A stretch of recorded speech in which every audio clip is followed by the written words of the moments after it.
What if the love of your life was right in front of you, serving your morning latte, yet you never knew their name? This is the story of a high powered CEO who unwittingly fell for a shy barista and the secret note that changed both their worlds forever. Every weekday at 7 a.m. sharp, Sophie unlocked the door to brew and blossom, flipping the sign from closed to open. Her hands moved automatically, steam once swirling, cappuccino art forming hearts atop foamy milk.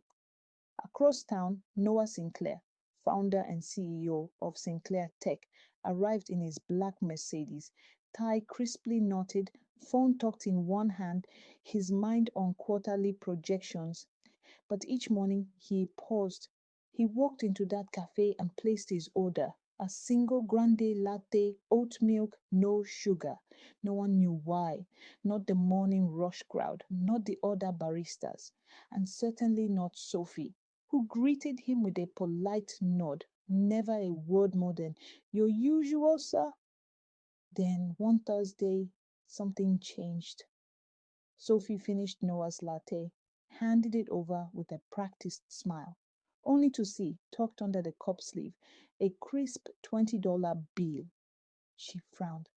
"He must have given me the wrong bill," she thought, placing it in the tip jar, until she noticed a second note, peeking out like a secret.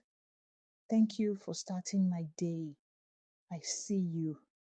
Her heart skipped. He sees me. Sophie wondered as she slipped the note into her apron pocket, her fingertips trembling like she'd held something sacred. Over the next week, Sophie found more notes. "Your latte art always brightens my morning. I admire your quiet strength." Each message was unsigned, just a line or two in neat handwriting, folded and hidden beneath a bill. Sophie's colleagues whispered rumors. "It's the new VP," they guessed. "A regular customer. You should ask him out." Yet Sophie hesitated. What if he was unreachable? A CEO's world was galaxies away from hers. Inventory orders, morning prep, weekend coffee runs. Noah returned to his skyscraper office, unaware Sophie was replaying his notes in her mind. He, meanwhile, was thinking of her too. Her steady hands, the way she tucked a loose strand of hair behind her ear as she steamed milk. A month earlier, Noah had inherited the company when his mentor passed away. He'd thrown himself into work, forsaking friendships and romance. Board meetings replaced dinners, stock reports replaced laughter. He was a millionaire without feelings until he found himself looking forward to that single latte hour.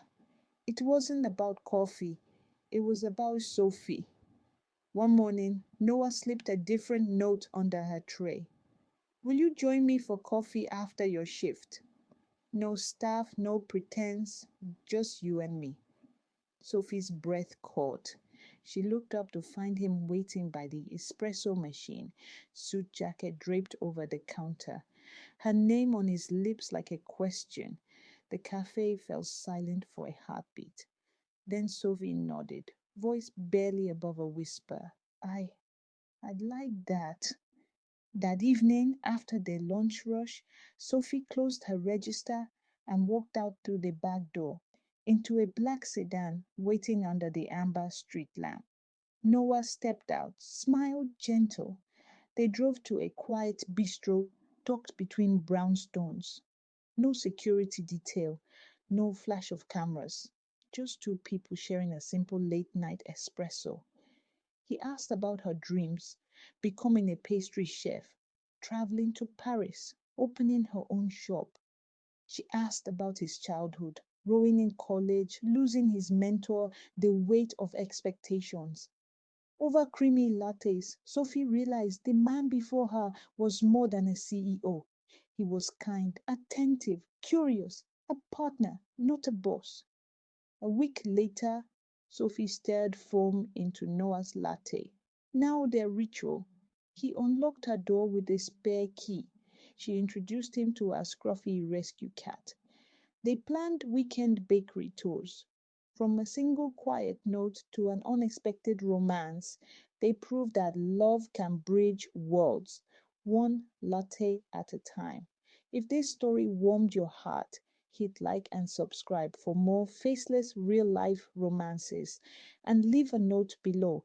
What simple ritual brightens your day? Until next time, may your mornings be rich, your coffee sweet, and your heart wide open.